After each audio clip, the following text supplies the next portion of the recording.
உன்னை பேரன்பு நேசிக்க என்னை மாதிரி பல கோடிக்கணக்கான அண்ணங்க இருக்கிறவங்கிறத மறந்துடாத. இந்த அரங்கத்தில் இருக்கிறவங்க மட்டும் இல்லை, உலகம் பூரா உனக்கு பல கோடிக்கணக்கான சொந்தங்கள் இருக்கிறாங்க. நம்பிக்கையோடு நல்லவர்கள் வாழ்த்துக்கள் இருக்குது.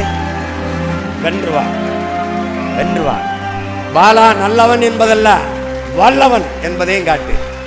ஆக்சுவலாக அண்ணன் சொன்ன வார்த்தைக்கு நான் தகுதியானவன்னு என்னன்னு தெரியல. அந்த வார்த்தையை சொன்ன அண்ணனுக்கு ரொம்ப ரொம்ப நன்றிண்ணே. தேங்க்யூண்ணே. லவ் யூண்ணே. ரொம்ப லவ் யூ. ஆக்சுவலாக அண்ணனை வந்து எனக்கு இப்போ இன்னைக்கு நேற்று அண்ணன் என்னை பார்க்கல.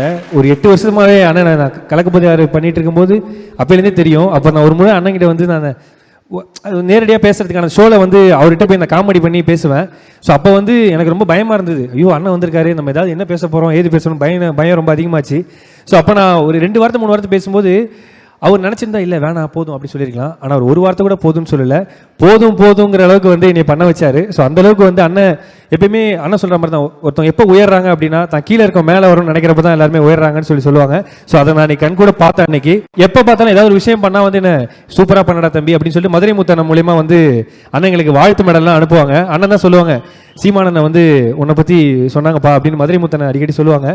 அப்படி அண்ணன் என்னை பார்க்குறாங்கன்னே எனக்கு அது ரொம்ப பெரிய விஷயம். அப்போ வந்து நம்ம முதல்ல ஒரு அண்ணன் சொன்னார், நீ ஒரு பெரிய நடிகனா வருவ அப்படின்னு சொல்லிட்டு அன்னைக்கு கலக்கப்போதே அதில் சொன்னார், நீ வேணா பாரு 5-6 வருஷத்துல பாரு உனக்கு நீ இவ்வளோ பெரிய ஆக்டரா வருவேன், எங்கன்னா சைடு கேரக்டரே கூப்பிட மாட்டாங்கன்னு, நீ வேணா பாரு ஒரு ஹீரோவா வருவாடா, உனக்கு எல்லா தகுதி இருக்கு அப்படின்னு சொல்லி அன்னைக்கு சொன்னாரு.